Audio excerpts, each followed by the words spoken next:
All right, babe, let's take a moment to correct our posture, take a deep breath, and have some pure spectrum CBD. Sure. Hey sisters, CBD can help with acne, inflammation, anxiety, sleep, and so many other PCOS symptoms. I personally take it throughout the day to help keep my stress hormones nice and low. Not to mention, I sleep like a baby every night and I don't wake up fatigued at all. Now open your mouth, please, so I can give you a serving. Ah. Now hold it for 60 seconds. Head over to purespectrumcbd.com and use the code THESISTERHOOD, one word, for 10% off.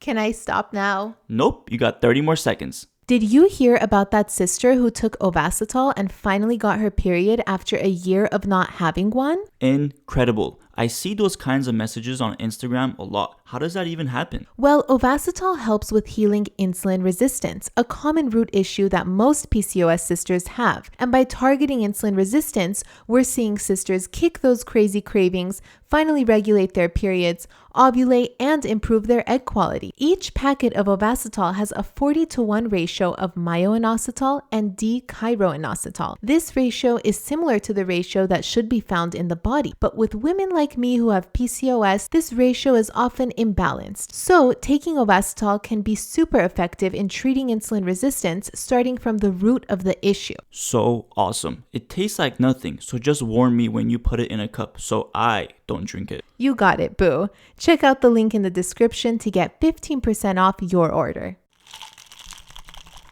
What's that? This is a refreshing mint tea on ice. I drink it daily because studies show that it can help reduce elevated testosterone and as a result help me manage PCOS symptoms like acne, mood, hair loss. My other favorite flavor is their electric turmeric, which helps with immunity while providing anti-inflammatory support. Great for PCOS. It's also blended with ginger, which is great for digestion, and cinnamon to help support healthy blood sugar and combat cravings. But I don't see a tea bag in it. That's right. Peak delivers concentrated antioxidants and plant nutrients that are extracted with cold brew crystallization, so I don't need a tea bag. I can easily just pour it into hot or cold water. There's no prep or brewing necessary, and for something I plan to consume every day, I want to ensure that it's pure too. Studies show that those other fancy tea bags leak billions of microplastics into your tea. Peak has been triple toxin screened for pesticides, heavy metals, and toxic mold. They make it super accessible to get effective and pure tea. Wow, that's amazing. Let me try some. Sure. Head over to peaktea.com/sister, spelled PIQUETEA, and use our code THESISTERHOOD, one word, to get 5% off your first order.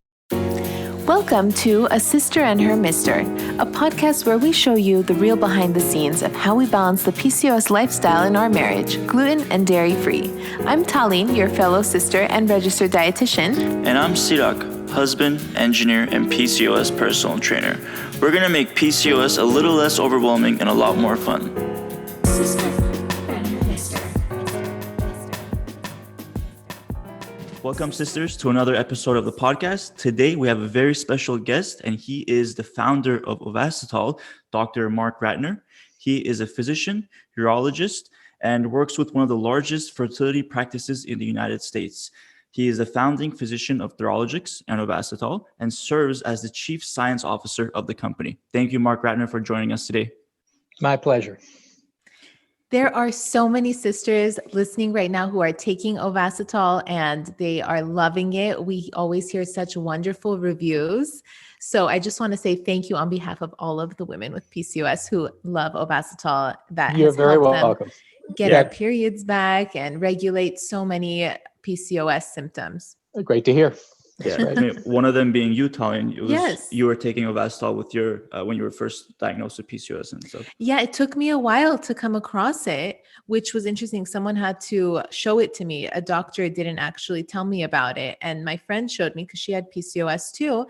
And it was so life-changing. And I can't believe that it's not one of the first things that doctors recommend when we get diagnosed with PCOS, which launches into my first question.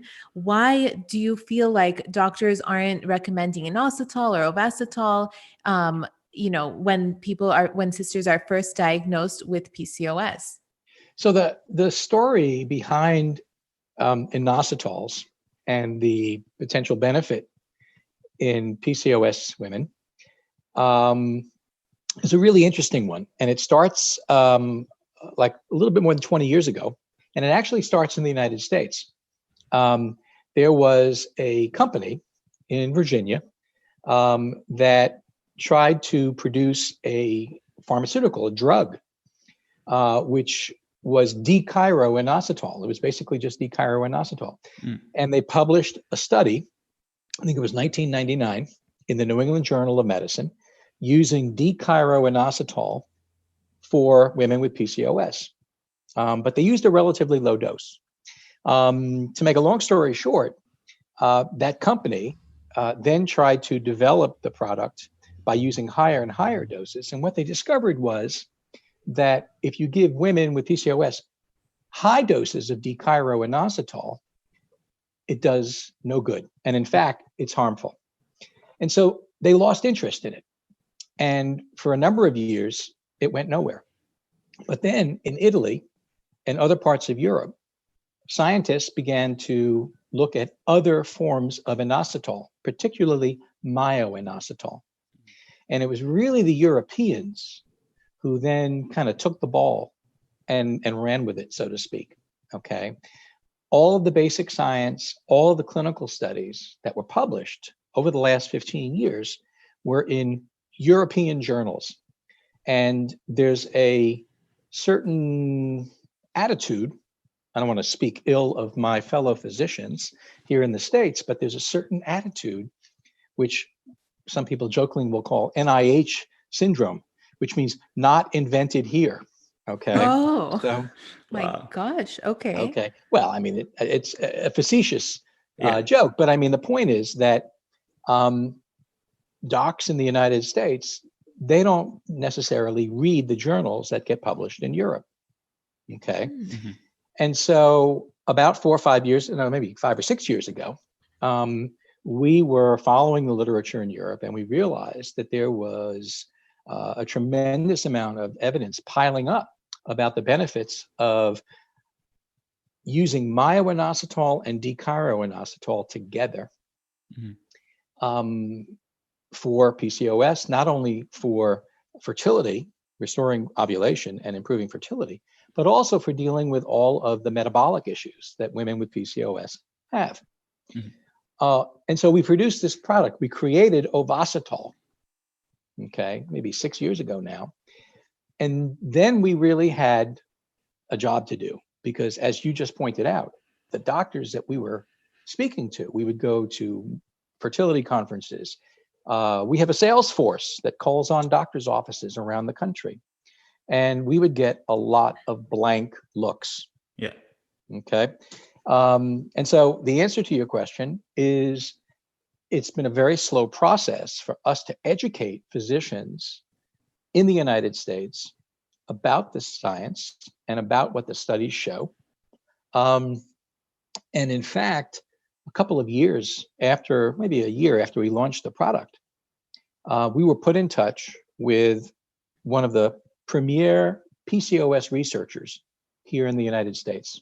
And I had a long phone call with this guy, this doctor, professor, fertility professor, who's published some of the biggest PCOS studies in the United States. What's his name? Well, Okay. His name is Rick LeGros, Dr. Richard LeGros. He's at Penn State Hershey. Oh, okay. Because you mentioned he's a big researcher in PCOS. I've just never heard of any researchers in PCOS. I was curious to know who he was. Oh, yeah, no. Rick LeGros, amongst reproductive endocrinologists, Dr. LeGros is widely known and very widely respected. Okay. And so he and I had this conversation. I shared a lot of the published literature from Europe with him. I was wondering whether he would be interested in trying to do a clinical trial here in the United States. Because we were thinking maybe if we could do a trial here in the United States, get it published in a US journal, US doctors would sit up and take notice. Yeah. And his first reaction was, I'm not really familiar with any of this. And, you know, he had kind of sort of bigger fish to fry, as they say. Right? But we kept talking. And to his credit, he really immersed himself in the European literature. And ultimately, he decided and asked for our help. I'm going to try and get a funding grant. I'm going to try and get a research grant from the NIH, the National Institutes of Health, to study inositols in PCOS. And it took him 2 years of work. And we helped with designing the study. We helped with, we're producing the intervention, the inositol product that is being used. We're producing that along with placebo. And that study is now underway at Penn State Hershey, funded by the U.S. National Institutes of Health. That's so amazing. Yeah, we're making a lot of progress. More and more docs in the United States are becoming familiar with inositols. And there's, I think, an increasing interest in sort of taking a multidisciplinary approach. One of the problems, and I know I'm preaching to the choir here, one of the problems that PCOS patients face is they fall through the cracks. Okay, the reproductive endocrinologists, the doctors that run the IVF programs, their focus is fertility. Their focus is getting you pregnant. But if it's a high school girl, if it's it's a young woman in high school or a college student, she maybe not even remotely thinking about getting pregnant. She just wants to deal with all the other effects of PCOS. And so not every fertility practice is sort of equipped and that interested even in focusing on helping those individuals. It's not an easy area to work in. I mean, it needs a multidisciplinary approach. You need an endocrinologist, a reproductive endocrinologist. You need a dietitian. Okay. You might need people doing aesthetics, stuff like hair removal, dermatology. I mean, you might need a multidisciplinary approach. And so we're starting to see that happen in some fertility programs around the country. And we're starting to see it a little bit in some just sort of OBGYN practices, sort of just standard OBGYN practices. But it's still, I think, largely an unmet need. Yeah. It's super important. I completely agree that having a multidisciplinary approach will help treat PCOS more effectively.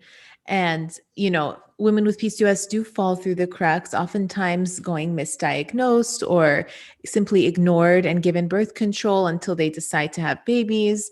So yeah, there aren't enough, people treating PCOS in an interdisciplinary way, but I'm happy to hear that it's improving at least, And with social media too, people can just hop on Instagram and find us or whoever to help them manage PCOS naturally.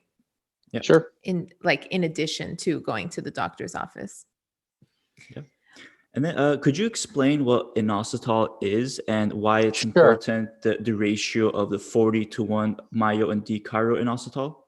Okay, I'm going to get started on that, but you're going to have to jump in and just say, okay, stop. Okay, because we're going to quickly run out of time. So inositols are what we call sugar alcohols. It's in the same family as sort of xylitol, mannitol, sorbitol.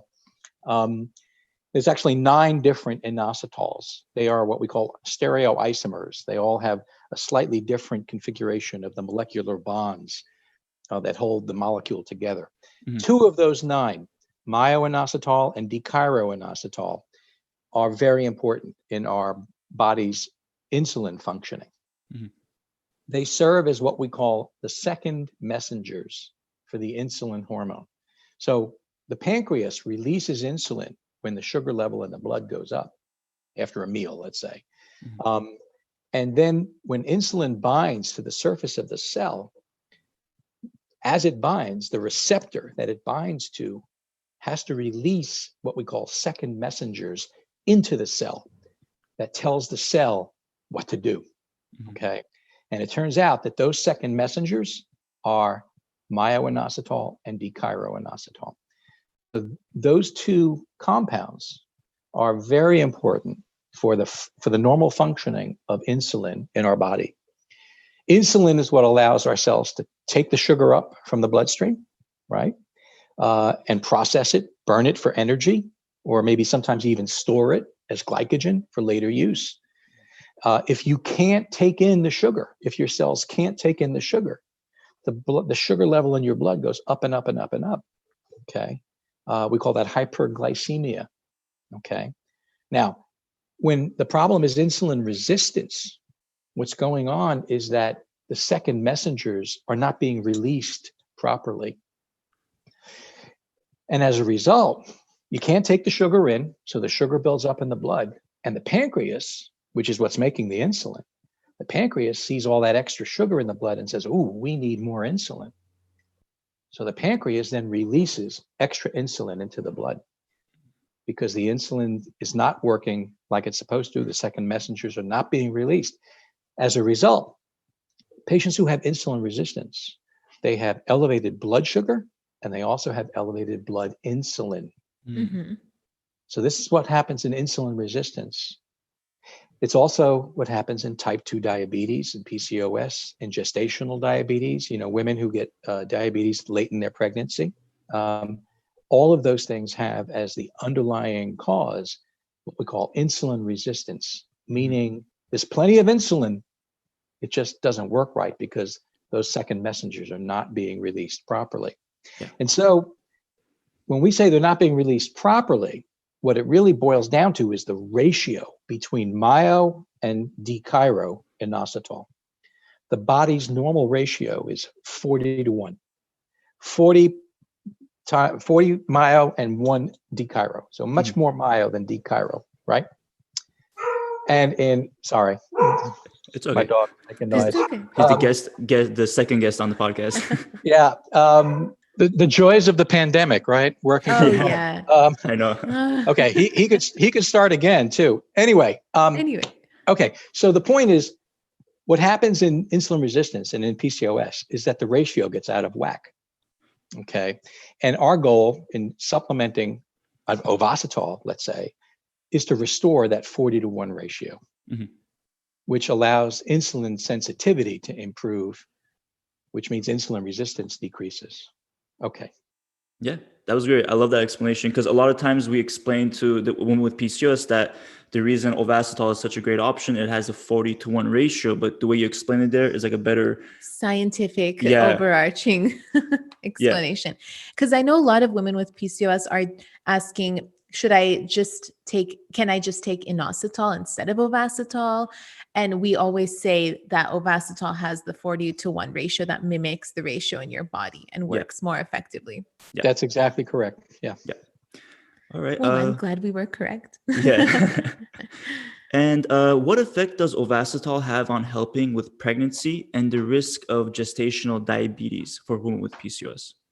So this is a great question. The point here is that some women might think, oh, well, if I'm trying to get pregnant and I take Ovasitol and it restores my ovulation and I get pregnant, I can stop taking Ovasitol. But the point is that women with PCOS have triple the risk of gestational diabetes. And it's been shown that if you stay on an insulin resistance approach, either with Metformin, which is a little bit riskier, or Ovasitol, you reduce your risk of gestational diabetes by about 50%. Cuts it in half. So it's a good thing to do. Stay on it during the pregnancy. Oh, wow. Okay, yeah. So many women with PCOS aren't looking to get pregnant, and they are looking for something to help them with getting their periods back, regulating cravings, all of the wonderful things that Ovasitol has done for me and many sisters. Could you explain the mechanism behind that, behind how it helps with cravings and how it helps with our periods? Well, it's two separate things. Restoring ovulation, restoring your periods, making them more regular, that has to do with balancing out the estrogen and progesterone and testosterone in your system. The other thing that we know is that D-chiroinositol actually acts as the second messenger for FSH, follicle stimulating hormone, which is what helps the ovary to produce an egg. So it's basically normalizing your hormone levels by reducing the insulin resistance. Okay. The cravings, I can't speak to. I don't have an answer. We do know that under certain circumstances, inositols can reduce anxiety. There's some studies that show it can benefit women or anybody with depression, but those typically have much higher doses, like 16, 18 grams per day. But we know that it actually can work in the brain as well. Mm-hmm. Beyond that, I don't think I've got a good explanation for why that does happen. Yeah. I'm thinking that it's because of treating the insulin resistance, like the less insulin floating around in your bloodstream, the less cravings you have I for think food. that's certainly a good possibility for sure. Mm-hmm. Yeah. All right. Before we launch into the questions that women with PCOS asked me on Instagram to ask you, I'm wondering, hypothetically speaking, if Sirak accidentally drank Ovasitol, what would happen? This happens like every other day. She's drinking it. It's clear. Sometimes it's like barely tasteable. So I end up drinking like half the cup. Is this okay? It's absolutely fine. Yeah. All right. I mean, we get, this isn't some foreign substance. The average US diet contains about 1,000 milligrams of inositol per day. Oh. It's mostly in fruits and vegetables. Mm. So we're getting some inositols in our diet. No worries there. Okay. That's good to know. So I picked up a few questions on Instagram from our ladies with PCOS, and they are asking, why was it decided to make Ovasitol a powder, not a pill? Well, convenience is the primary issue. To get 4 grams per day into pill form, you'd be talking about capsules that would be very large. And you'd probably need about between 6 and 8 capsules per day. Wow. Oh my. And so you'd need to take 3 or 4 in the morning and 3 or 4 in the evening. And you absolutely have to drink a good 8 ounces of water to get that many capsules down. Yeah. So it doesn't really make a difference in terms of absorption or anything like that. It was really more a convenience issue in terms of people just, pick your poison. Do you like to take a handful of pills morning and evening, right, or just take a packet? As you pointed out, it's totally clear, colorless, odorless, tasteless. A little bit sweet. Little bit of sweetness, because it's a sugar alcohol. A packet has like 2 calories. I mean, it's really it's nothing. Nothing, minimal caloric content. So that's why. Yeah, that makes sense. I mean, I would not be very drawn towards a supplement that I have to take 8 times a day versus just pouring it into water. Twice a day, but 4 pills. 8 pills. Yeah. I mean, twice a day, 4 pills each time. Yeah, right. That'd be a lot. No, that sounds like a lot. Yeah. Okay, great idea with the powder. Is it still helpful to women with PCOS who don't have insulin resistance? It's a good question. The answer is we don't know. And the reason I say that is because in certain settings, it appears to be like IVF. Okay. We know that inositol supplementation, even in non-PCOS women, improves egg quality. Mm-hmm. Okay. Now, in order to do a study where you look at the most important endpoint in fertility, and what's the most important endpoint? Pregnancy, live birth, right? Mm-hmm. In order to do a study that would use those endpoints, it's got to be a gigantic study. You've got to enroll hundreds and hundreds of couples, okay? And that kind of a study is going to cost a fortune, okay? Which is why it has to be funded by something like the NIH.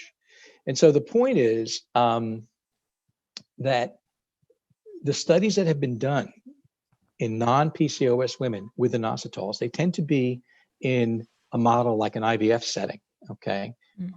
Will it help in a natural conception setting? No one's ever studied that. Mm-hmm. But we do know that in an IVF setting where they actually extract the eggs and they look at the eggs under a microscope and they can see the quality, of the eggs. Are they, are they high quality eggs, low quality eggs? They look under the microscope and they can grade the eggs in an IVF cycle. They know that inositol use improves egg quality, And even in non-PCOS. Given that women with PCOS struggle to ovulate and have healthy egg quality in general, whether you're insulin resistant or not, most women with PCOS aren't ovulating. I would deduce that taking Ovasitol can improve your ovulation and in turn periods. Would you agree? Yeah. Yeah. Okay. So is it okay to take with birth control for women who we should also add metformin because those are the two most common questions we get to. Yeah, absolutely. In terms of insulin resistance, birth control pills do not improve that. Okay. One of the things that happens with PCOS women is that the excess insulin, when you're insulin resistant and the amount of insulin in your blood is chronically too high, okay, all that excess insulin makes the ovary produce testosterone. And, testosterone is male hormone, right? Okay. Now, women have mostly estrogen and a little bit of testosterone. Men, it's the opposite. They have mostly testosterone, but they have a little bit of estrogen as well. Yeah. But in women, if the testosterone level gets pushed up too high, which is what happens in PCOS, and you get all of those metabolic type of, skin issues and hair issues, those things, the birth control pills can help with the testosterone issue. Okay. But it won't help with the underlying insulin resistance. And so things like those cravings you were talking about, or possibly weight, and obviously, for fertility, it's not possible to get pregnant when you're trying to control your PCOS with birth control pills. So. Right. And what about metformin? Because we've read that inositol can work just as effectively as metformin, studies have shown. Yes. So can Ovasitol be taken with metformin? And also, can we speak upon some sisters who have actually swapped over to Ovasitol from metformin because of the side effects of metformin? Yeah. So great question. We have a number of studies that have looked at metformin and inositols head-to-head in terms of metabolic outcomes. A handful of studies that have also looked at fertility in an IVF setting, okay? And they appear to be just as good as one another, okay? The main difference between the two, when you look at these studies, is that the adverse events, the side effects from metformin are 5 times higher, literally 5 times higher. Now, metformin is not a bad drug.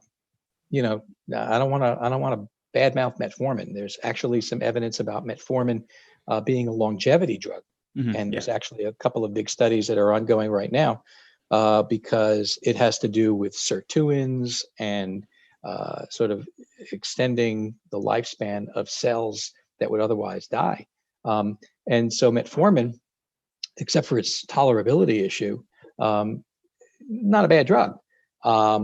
It's just that in the PCOS setting, it appears as if inositol's a 40-to-1 ratio, like Ovasitol, is as good in terms of restoring insulin sensitivity and in terms of restoring ovulation and reducing testosterone.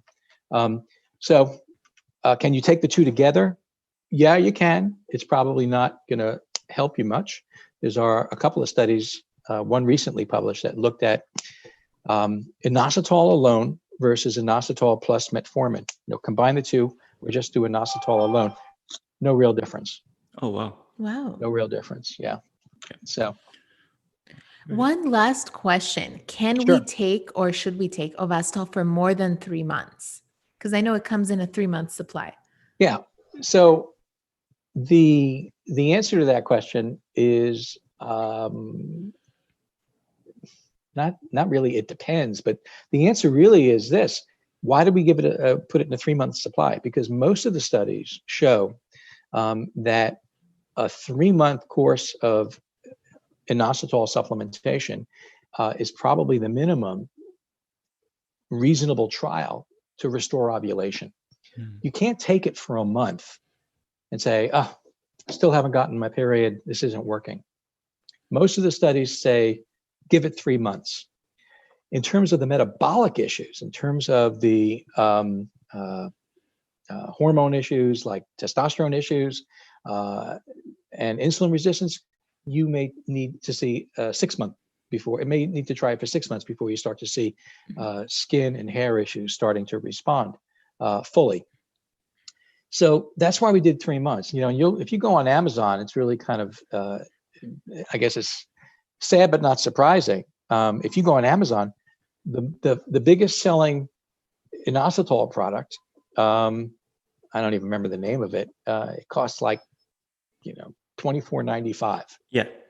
But if you really read the fine print, what they're selling you is a 15-day supply. Well, I know. Wow. You're so Yeah. right. Okay, of what's essentially, if they say take 2,000 a day. Now the studies all basically show you need 4,000 a day. Okay, but there are products that are being sold on Amazon where they say, okay, our dose is 2,000 a day, and this is a 30-day supply. But in reality, it's a 15-day supply if you take 4,000, and it's $24.95. So if you really want to try it for 3 months to give it a fair chance to work, it's a lot of money. But nevertheless, people say, oh, it's only $24.95. I'll buy that. So true. There's a lot of misdirection. Yeah, we get that a lot because many times people will be like, understandingly, they'll be like, oh, Ovasitol is too expensive. Can I get this instead? Like what you were talking about. They don't realize what they're trying to get instead is only like a 1 month supply, or in many cases, only half of that. Yeah. And they usually need to take it for 3 months. It's going to be more expensive in the long run. Yeah, I think the message that has to be made clear is you really want to give this 3 months to decide whether it's helping or not. And you need to take 4,000 per day, 2,000 in the morning and 2,000 in the evening. Yeah. And depending on how severe the PCOS symptoms are too, I've seen people take it for a whole year and they've seen great results because they took it for a whole year and not just the 3 months, because their PCOS was more severe. They were changing their diet and lifestyle at the same time. And it just took more time and patience and, to get all those symptoms to reverse too. And getting used to taking it twice a day consistently takes time too for some people. All right, doctor, that was all the questions that we had today. Thank you so much for joining us. This was very informational. I think the sisters are going to love it, and we couldn't ask for more. My pleasure. Thank you so much for coming on. Oh, it's my pleasure. All right. Take care, you guys. You too. Bye. Bye. Thank you, sisters, for joining us today. This was an episode with Dr. Mark Ratner. And if you're interested in purchasing Ovasitol, check out the link in the description where you can buy Ovasitol with our 15% off discount code. Thanks, sisters. Hope you enjoyed it. Take care. Bye-bye. Bye. If you enjoyed listening to this podcast, you have to come check out The Sisterhood. It's my monthly membership site where sisters just like you are learning how to move through the stages of PCOS. From stage 1, cold and alone at the doctor's office, to stage 5, nailing the PCOS lifestyle, gluten and dairy free. Get ready to finally feel in control of your body again.